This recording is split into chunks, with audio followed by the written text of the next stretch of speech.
Béni soit le Dieu Tout-Puissant qui nous a donné Jésus-Christ, par la mort et la résurrection duquel nous avons la rédemption.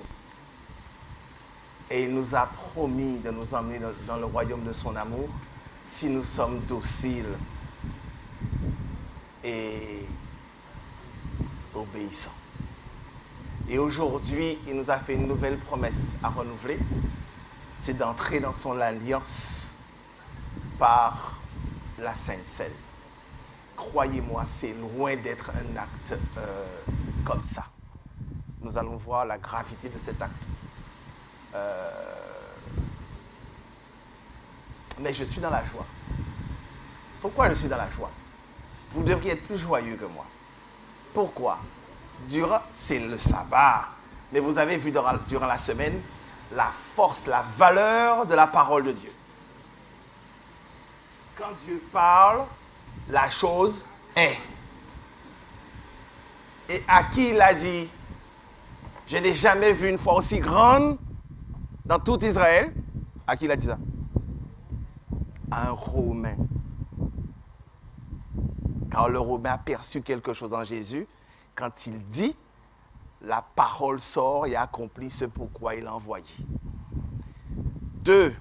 Nous avons vu les signes qui annoncent le retour du Christ. Nous avons vu qu'il y a des commotions sur la terre, tremblements de terre, guerre et compagnie. Mais nous avons vu aussi des signes majeurs, comme le tremblement de terre de Lisbonne, l'obscurcissement du soleil, de la lune, la chute des étoiles. Toutes ces choses sont déjà passées. Et nous étions arrivés au 6e sceau. Tout ce qu'il reste à faire, c'est que le ciel se roule. Et si le ciel se roule, c'est pour laisser passer. Or, si nous sommes arrivés à ce stade, c'est que nous sommes la génération qui est susceptible de voir Jésus. Ces choses-là sont sérieuses, puisque nous avons vu également le sanctuaire et son rôle majeur. Christ est passé du lieu saint au lieu très saint. Ça veut dire que tous ceux qui sont nés après 1844, tous ceux qui sont nés au XXe siècle, ou même, ils sont déjà morts, tous ceux qui sont nés au XXe siècle, ils sont nés dans une atmosphère de sabbat. Vous vous rappelez? Eux, ils avaient une journée, mais depuis 1944, nous sommes rentrés dans ce caractère de sabbat. C'est-à-dire que votre vie, ce que vous regardez, ce que vous touchez, ce que vous buvez, le soin que vous apportez au temple, qui est le corps de Dieu, que vous ne laissez pas votre cerveau prendre. Mes amis, c'est terrible. Quelquefois, nous prenons des abonnements chez des opérateurs. Et ces opérateurs nous envoient des chaînes. Et dans votre salon, au cœur de votre maison qui a promis de servir Dieu et de suivre Dieu, dans ce salon, la télévision, à travers certaines chaînes, déverse tout un tas d'immondices que nous regardons. Vous savez qu'une image prend des années pour s'effacer. Et non seulement nous, responsables de famille, nous regardons ces choses, mais les petits yeux qui sont avec nous les regardent et les mémorisent encore plus. Et ces images ont un effet sur eux dans la formation de leur caractère. Or, nous avons promis de servir Dieu. À votre avis, devrions-nous exposer nos yeux à toute espèce d'image? Certes, vous avez un abonnement, mais choisissez ce que vous regardez. Puisque vous êtes gardien du temple, n'importe quoi ne peut pas rentrer dans vos yeux. Vous ne pouvez pas entendre n'importe quoi. Vous allez devoir fermer vos oreilles, ou fermer vos yeux, ou zapper le programme. Mais vous ne pouvez plus regarder des immondices. Pourquoi? Puisque vous êtes lumière, il n'y a rien à voir entre la lumière et les... Car vous avez été appelés des ténèbres et maintenant vous êtes dans l'admirable lumière du Seigneur. Donc ne laissez pas les ténèbres nous séduire aussi facilement. Donc ça veut dire que nous devons contrôler ce qui se passe dans notre maison. Vous comprenez ça? C'est vital. Ma foi augmente à partir de ce que je nourris. Et elle s'affaiblit à partir aussi de ce que je lui donne.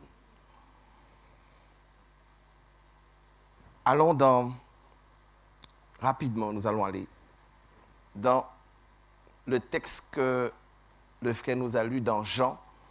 Allons dans Jean 13. Nous allons essayer de voir rapidement des choses graves. Jean 13. Une chance exceptionnelle nous est donnée, et je suis heureux d'y participer, de rentrer en alliance une nouvelle fois avec l'Éternel et de mettre nos pendules à l'heure. Pour ceux qui étaient en retard ou bien qui ont une foi refroidie, l'occasion vous est donnée aujourd'hui de laisser la puissance de la grâce réchauffer vos cœurs et de faire une alliance définitive avec Dieu. Pour ceux qui ne sont pas passés par les eaux du baptême, voilà aujourd'hui une opportunité de vous signaler pour vous dire, je sais ce qui se passe, je sais ce qui est déjà passé, je sais ce qui m'attend, mais je sais aussi ce que mon Sauveur est en train de faire. Je ne veux pas rater ça. Je veux donner ma vie à Dieu le plus vite possible pour qu'il m'enseigne, que je grandisse et que je parvienne à la stature parfaite du Christ. Jean 13. Regardez ce qui est dit et nous allons décortiquer ça. Alors, Jésus leur donna des recommandations pour Jean 13. Je suis à partir du verset... Alors, il va falloir lire Jean 13 et Luc 22. Luc 22, il leur dit, vous allez trouver une maison. Faites le nécessaire, allez voir la personne et dites-lui que cette maison sera réservée pour la célébration de la Pâque. Et Jean nous donne des éléments supplémentaires. Au verset 4, il se leva de table, ôta ses vêtements, prit un linge dont il se ceignit. C'est bizarre. Du verset 3 au verset 4, on se dit, il se leva de table, ôta ses vêtements. Qu'est-ce qui s'est passé? Pourquoi se leva-t-il de table aussi soudainement? Ensuite, il a versé de l'eau, il a préparé le nécessaire. Ensuite, regardez ce que dit Simon. Il vint donc à Simon-Pierre et il lui dit, Seigneur, Simon est presque indigné. Il dit, Seigneur, tu ne me laveras pas. Et il dit à Simon, si je ne te lave pas, toutes tes carottes sont mortes. Tu vas nulle part avec moi. Et quand Pierre a réalisé qu'il va être séparé de son Sauveur, il dit, Seigneur, non. Tout, lave tout. Il s'est passé quelque chose avant. Puisque regardez ce qui est dit, verset 10. Jésus, celui qui s'est lavé, lui dit, celui qui est lavé n'a pas besoin... Pardon, je reprends. Jésus lui dit, celui qui est lavé n'a besoin que de se laver les pieds pour être entièrement pur. Et vous êtes purs. Non, pas tous. Pourquoi dit-il ça là? Quelque chose s'est passé entre le verset 3 et 4. Et verset 15, je vous ai donné un exemple afin que vous fassiez comme je vous ai fait. Mais pourquoi tient-il à donner cet exemple avant d'aller mourir? Il y a quelque chose qui s'est passé pour que les disciples puissent ne plus jamais reproduire ce que Christ a vu, afin que chaque fois qu'ils vont faire l'acte de commémoration, ils puissent être trouvés toujours purs. De même, Christ a quelque chose qu'il n'aime pas en nous, aujourd'hui en 2024. Et il veut que cette chose disparaisse pour que nous puissions entrer en alliance avec lui. Car c'est une alliance qui a une bénédiction, mais faites attention, ça peut aussi être une condamnation pour nous. Vous allez voir pourquoi. Parce qu'il y a un qui a symbolisé cette condamnation. Judas. Vous allez comprendre pourquoi. Oui, nous allons directement voir ça. On y va pour les diapos. Lors d'une fête, en général, un serviteur était habituellement chargé de laver les pieds des hôtes et des préparatifs avaient été faits en vue de ce service. En gros, lorsqu'il y avait un type de fête, il y avait un serviteur ou des serviteurs chargés pour faire le nécessaire. Emmener l'eau, préparer les vêtements et laver les pieds des hôtes. Vous comprenez? Il y avait quelqu'un assigné pour cela. Bien. La cruche, le bassin, le linge étaient là, prêt pour le lavement des pieds. Mais ce coup-ci, Jésus a demandé une maison, il n'y a aucun serviteur dedans pour faire ça. Les disciples sont là, ce sont les grands disciples qui sont autour de Jésus. Et rappelez-vous, avant, il y avait un scandale qui avait éclaté. Tout le monde, les disciples voulaient savoir qui serait le premier. Ils sont avec le Maître, ils sont avec le Dieu Tout-Puissant, il est avec celui qui pèse les esprits et qui a le souffle de vie. Et quelle est leur préoccupation? De savoir qui est le premier. Nous n'avons pas changé. On continue. Aucun serviteur n'étant présent, c'eût été aux disciples de se charger de ce soin. Donc, c'est aux disciples de se charger de quoi? Du lavement des pieds. Donc, ça veut dire qu'il faut qu'ils se sentent quoi? Grands comme ils sont disciples du Christ, il va falloir qu'ils se... Ah, mais mes amis, ça c'est une autre paire de manches. Mais aucun d'eux n'était assez humble pour assumer le rôle de serviteur. Tout le monde était, moi, pas ni bon serviteur comme d'habitude, avant de baisser pour laver pieds à pont. Puisqu'il est dit, aucun n'était assez humble pour lever les pieds de son camarade. Donc, il raidissait le cou. Tous se montrèrent parfaitement indifférents, comme s'ils n'avaient rien à faire. Par un silence obstiné, ils refusaient de s'humilier. Rappelez-vous, nous sommes en période d'expiation. Quelle est la première condition que tu demandes pour que l'Esprit descende sur nous? S'humilier. Deuxième, il y en a 3 au jour des expiations. Préparez votre corps et le gardez pur. Et le troisième, ne faire aucun ouvrage qui est un obstacle à la progression de la grâce dans votre cœur. Respectez la période de sabbat dans laquelle vous êtes et respectez votre entrée dans le sabbat officiel qui est le samedi. N'y entrez pas n'importe comment, car vous avez présenté à Dieu pendant les 6 jours votre âme et votre cœur. Et aujourd'hui, vous êtes purs puisque vous êtes entrés dans le sabbat. Vrai? Le croyez-vous? Donc, les disciples, ils sont... Après, il avait pied à pont. Continue. Or, Jésus est à la veille de mourir. Il y a des choses qu'ils ont comprises, mais regardez ce qui occupe leur cœur. Qui est à la première place? Mais moi, je ne laverai les pieds de aucun de mes disciples, de mes confrères. Vous comprenez ça, mes amis? Et ils sont avec le maître matin, midi et soir. Méfions-nous de notre cœur, alors que nous sommes tout près de la Bible. Méfiez-vous de votre cœur. Ayez confiance qu'en la parole de Dieu et à son esprit. Continuons. Comment le Christ pourrait empêcher Satan d'obtenir sur eux une victoire complète? Car s'il laisse ça passer là, Satan les contrôlera et les dominera. Vous comprenez ce qui se passe dans la salle là, pendant le jour de Pâques, lors de le lavement des pieds? Si il laisse cet orgueil dans le cœur des disciples, ils ne pourront pas survivre. Comment pourrait-il leur faire comprendre que le simple titre de disciple ne suffisait pas pour faire d'eux de vrais disciples?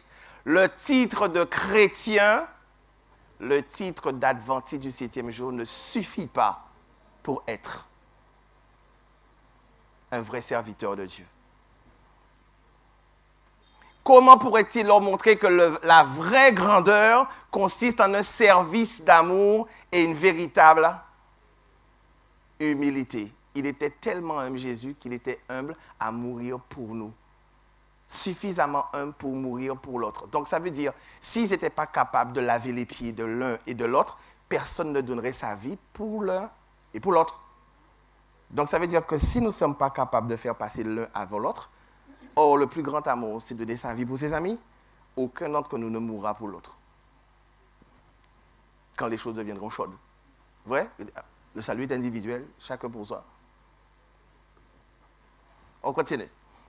Voilà, je n'ai pas fini. Comment réussirait-il à faire naître l'amour dans leur cœur et les rendre capables de comprendre ce qu'ils désiraient si ardemment leur dire avant d'aller mourir? Les disciples ne manifestaient aucun désir de rendre un service mutuel. Nous ne manifestons aucun désir de faire un service désintéressé. D'une manière ou d'une autre, nous cherchons à briller et pas à mourir. Nous sommes plus prompts à parler qu'à garder le silence et écouter ce que l'autre a dit vraiment. Quand un mort est mort, est-ce qu'il cherche à avoir raison? Est-ce qu'un mort a des désirs? Et si auquel cas un mort vit, c'est celui qui l'a fait revivre dont il va parler. Vrai? Si quelqu'un vous sauve la vie là, à votre avis, votre conversation, ça sera quoi? L'homme qui m'a sauvé la vie, l'homme qui m'a sauvé la vie. En fait, vous vous êtes oublié et vous parlez que de la personne qui vous a sauvé la vie. C'est ainsi qu'on devrait être. Quand on parle de la parole ou de l'inspiration que donne l'esprit de prophétie. Mais nous n'avons aucune opinion propre. Et si nous avons une opinion, elle est sanctifiée par « ainsi dit l'Éternel » ou « il est écrit ». Vrai?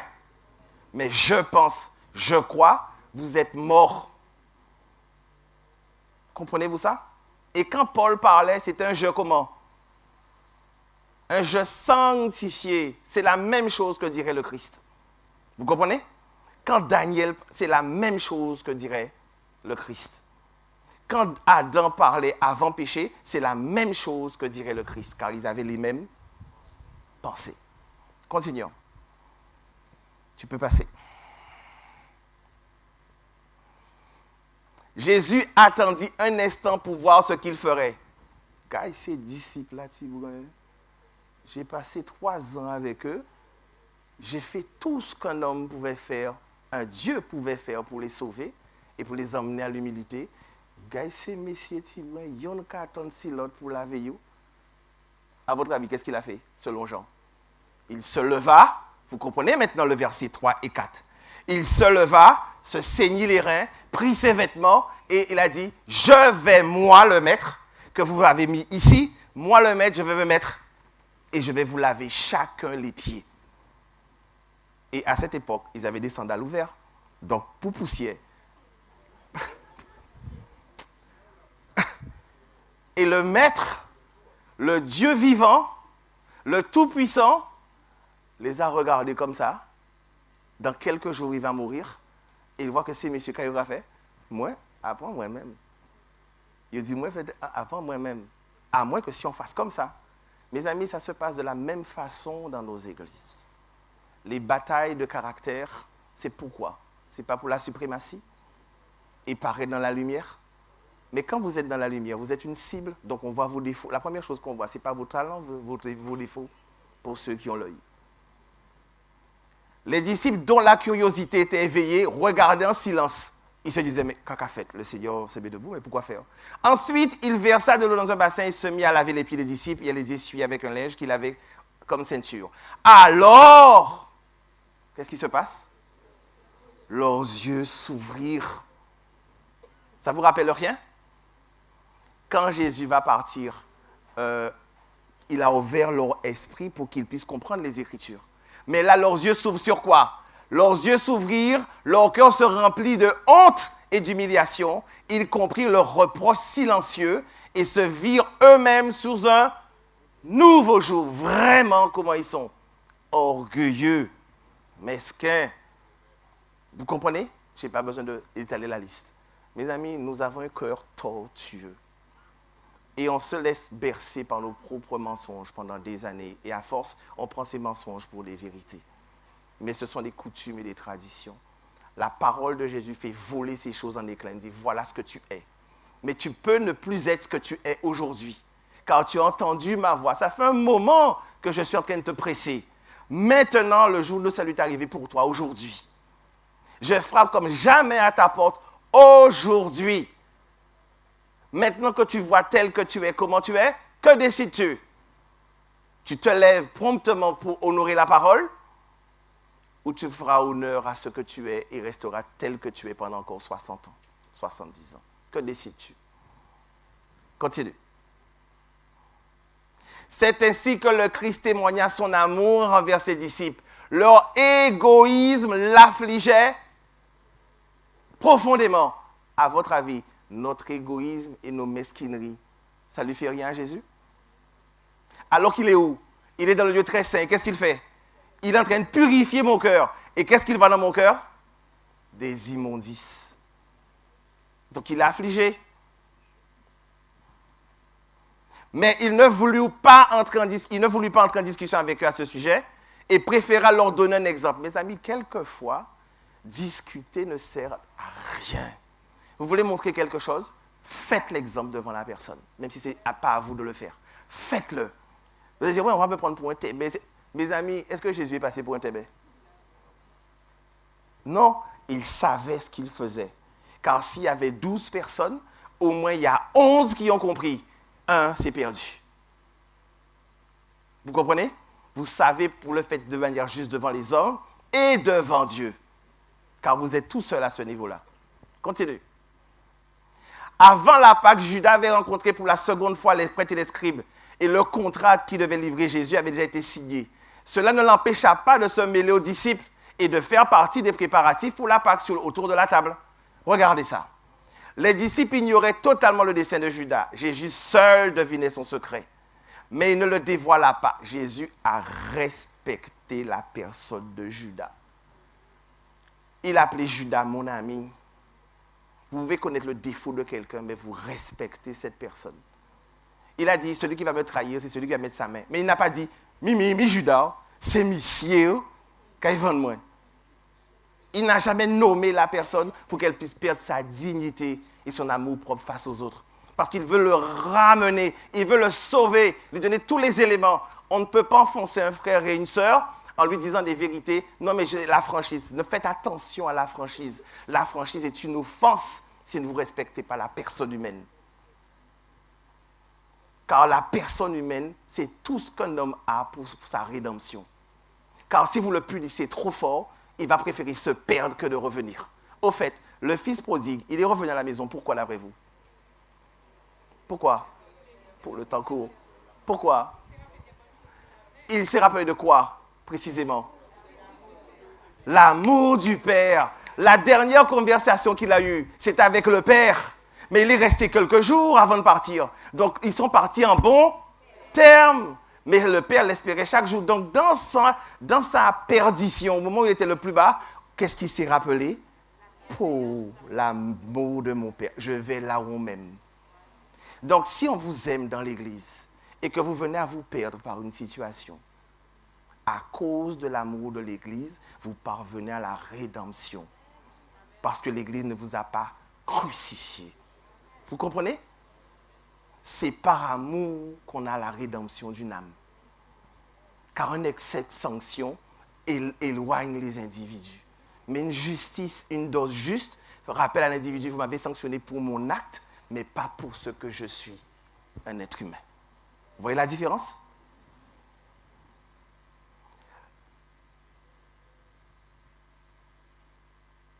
Il éprouvait à son égard les mêmes sentiments qu'il avait versés sur la ville condamnée, sur Jérusalem. Qu'est-ce que je dois faire pour le suivre? Continue. Tu peux passer. Au moment où les mains du Sauveur lavaient les pieds de Judas, un frémissement parcourut le cœur de Judas, qui éprouva le besoin de confesser sa faute à ce moment-là. Bien souvent dans les campagnes, nous entendons la parole. Ça bouleverse notre cœur. Ça nous fait quelque chose. Et puis 2-3 jours après, j'ai l'habitude d'entendre ça, et puis ça passe au-dessus. Enfin, mais il ne voulait pas s'humilier. Il endurcit son cœur pour ne point se repentir. Ses anciens penchants, un instant refoulés, reprirent le dessus. Judas se scandalisa de ce que Jésus lavait les pieds, parce qu'il s'est rendu compte. S'il était le roi des Juifs, il ne s'abaisserait pas à faire ça. Donc, c'est qu'il n'est pas le roi des Juifs. Il n'est pas le roi. Il n'est pas le Messie. Donc, je dois le critiquer, je dois le dénoncer, je dois le vendre. Comprenez-vous ça? Au lieu d'accepter le lavement des pieds par le maître, il se rebiffa. Il a bien senti à un moment donné qu'il allait se repentir. Il s'est ressaisi. Il s'est dit non, je vais continuer selon les penchants de mon mauvais cœur. Mes amis, méfiez-vous de votre cœur. Votre cœur peut vous dire, je ne vais pas à la table de l'Alliance ce matin. Ou je ne vais pas donner ma vie ce matin. Pour telle et telle raison. Mais la seule chose qui est, vous n'avez pas bu et vous n'êtes pas rentré dans l'eau. Qui est-ce qui est content? Qui est-ce qui est content? L'ennemi de mon âme. Ne l'oubliez pas. Car ça veut dire, je te tiens toujours jusqu'à aujourd'hui. Si Jésus pouvait ainsi l'humilier, pensait-il, c'est parce qu'il n'était pas roi. Je reprends là où c'est souligné. Judas voyait qu'il n'avait rien à gagner en suivant Christ. Il lui semblait que Jésus se dégradait et se trouvait confirmé dans son dessein de le désavouer, de reconnaître qu'il s'était trompé. Un démon s'est emparé de lui, lui inspirant la résolution d'exécuter l'engagement qu'il avait pris. Quand on persiste à ne pas servir et accepter la parole de Dieu, quelque chose arrive et saisit notre cœur. Et on confirme en péché prendre ou en péché baptisé. Qui baptisé l'un qui voulait. Ça vous rappelle pas quelqu'un? Qui est Dieu pour que je puisse le servir? C'est qui a dit ça? Qu'est-ce qui est arrivé à Pharaon? Ah oui, il a été baptisé de force. Il est rentré au fond de... Les disciples furent profondément émus en voyant Jésus agir ainsi. Quand vint le tour de Pierre, vous savez ce qui est arrivé à Judas. Il a reçu le lavement, mais son cœur s'est raidi. Donc la grâce n'est pas entrée parce qu'il a résisté à la grâce aujourd'hui. Maintenant Pierre s'écria, « Toi Seigneur, mon maître, tu me laves les pieds. » Ah ouais Seigneur, ouais ça fait.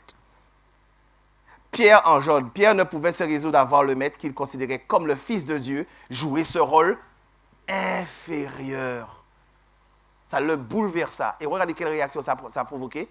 Un rejet. Christ, non, tu ne me laveras pas. Et c'est pourquoi vous voyez dans Jean, il dit, Simon, Pierre, le Seigneur, non, il lui dit, si tu n'acceptes pas, tu n'auras point de part avec moi. Son âme se révoltait contre une pareille humiliation. Continue, diapo suivante. Alors le Christ lui dit, si je ne te lave pas, tu n'as point de part avec moi. Le service que Pierre refusait était l'image d'une purification plus importante. Le Christ était venu pour laver les cœurs de la souillure du péché. Le Christ est descendu par son esprit ce matin pour laver vos cœurs du péché. Le croyez-vous? Il sera fait selon votre foi. Si vous le croyez, l'Éternel va amorcer un puissant changement dans votre cœur.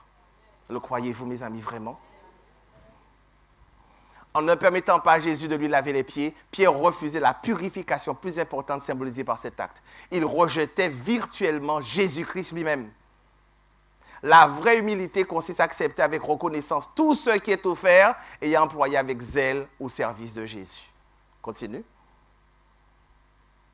Je lis la deuxième partie. Ceci importait beaucoup plus que le simple lavement des pieds poussiéreux, étant donné leurs sentiments, pas un d'entre eux n'était pas préparé à communier avec Christ. Vous comprenez? Vu le manque d'humilité qui était dans le cœur des disciples, ils n'étaient pas prêts à manger et à boire. Parce que quel effet va avoir le manger et le boire directement si Christ ne faisait rien? Ce serait une condamnation pour eux. Comprenez-vous ça, mes amis? Donc le Christ devait intervenir, leurs yeux s'ouvrirent, ils comprirent leur faute, et ces hommes-là acceptèrent le pain et le vin. Le pain, qu'est-ce que c'est? C'est Jésus. Jésus est le pain de vie, il est la parole, il est la vérité, il est la lumière. Donc quand je mange le pain, je mange qui? Non pas que nous sommes cannibales, mais nous mangeons la parole. Comme dit Josué 1, considère la parole comment? Matin, midi et soir. Ne t'ai-je pas dit, prends courage, considère la parole. Je suis l'Éternel Dieu qui suis avec toi tous les jours, puisque tu gardes ta parole dans ton cœur pour ne pas. Et l'Éternel vous amène de progrès en progrès et il augmente votre foi et vous produisez des œuvres de justice parce qu'il vous accompagne dans votre course chrétienne. Comprenez-vous ça, mes amis? Parce que vous avez accepté la parole qui vous fait voir tel que vous êtes. Autrement dit, mes amis, l'alliance que vous allez faire en cet instant, si vous êtes disposés à vous soumettre, à dire, Seigneur, me voici tel que je suis. Je n'ai pas toujours été à la hauteur de ce qu'on m'a proposé, ni de la parole. Mais l'Éternel entend plus le cri d'un cœur brisé et l'Éternel s'approche 2 fois plus vite d'un cœur brisé et lui communique sa grâce pour sa rédemption et lui procure la guérison tout de suite, puisque la guérison est sous les ailes du Seigneur. Vrai? Donc, quiconque ce matin a pris la résolution de mettre sa vie en règle avec Dieu, Dieu lui communique la force de marcher de progrès en progrès. Ça ne veut pas dire que vous n'allez pas tomber, mes amis. Mais il y a une différence entre tomber et regarder toujours à Jésus qui vous relève, et tomber et vous êtes chu, vous êtes tombé, vous êtes couché à terre, regardez-moi à terre là, et vous restez à terre parce que finalement, mon cher, à terre pour à terre, nous étions là. Vous comprenez? Vous vous relevez à cause de la vie qui est en vous et vous marchez de progrès en progrès. C'est comme David, il a essayé de voir si le bébé était vivant, finalement le bébé est mort, qu'est-ce qu'il a fait? Il se leva promptement, il mangea Et puis terminé. L'Éternel a agi et il s'est adapté. Il a repris le cours de sa vie. Comprenez-vous ça? Donc, jeunes, encore ceux qui sont plus jeunes avec le poids des âges, vous êtes donc une institution. Choisissez d'être comme Pierre.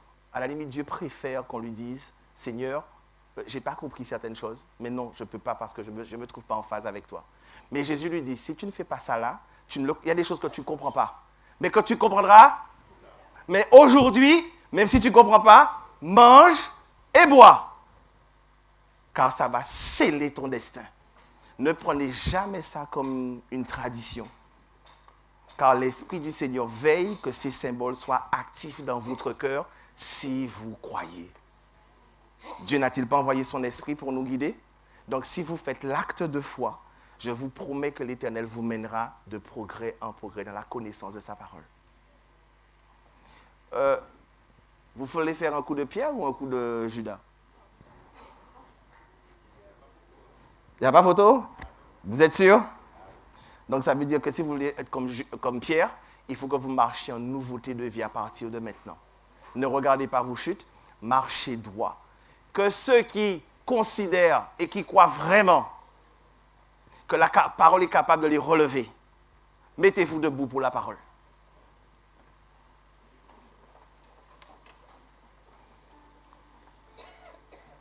Et qui croient de tout leur cœur que cette alliance est une alliance sérieuse, puisque le Saint-Esprit vous a fait une promesse. Si vous vous approchez de Dieu, si vous le cherchez de tout votre cœur, il se laissera trouver. Mais quand Dieu se laisse trouver, c'est qu'il est dans votre cœur, il brille. Et à ceux qui ont décidé de faire une alliance avec l'Éternel, par les eaux du baptême, ceux qui ont résolu de croire que je ne veux plus revenir en arrière, mais que je veux me soumettre à l'influence bienfaisante de l'Esprit, levez vos mains en signe de victoire. Car la volonté est un acte de victoire sur les ténèbres. Donc, levez vos mains bien haut, afin que les anges, l'ennemi, puissent voir que vous n'avez plus peur, parce que l'Éternel est votre bouclier.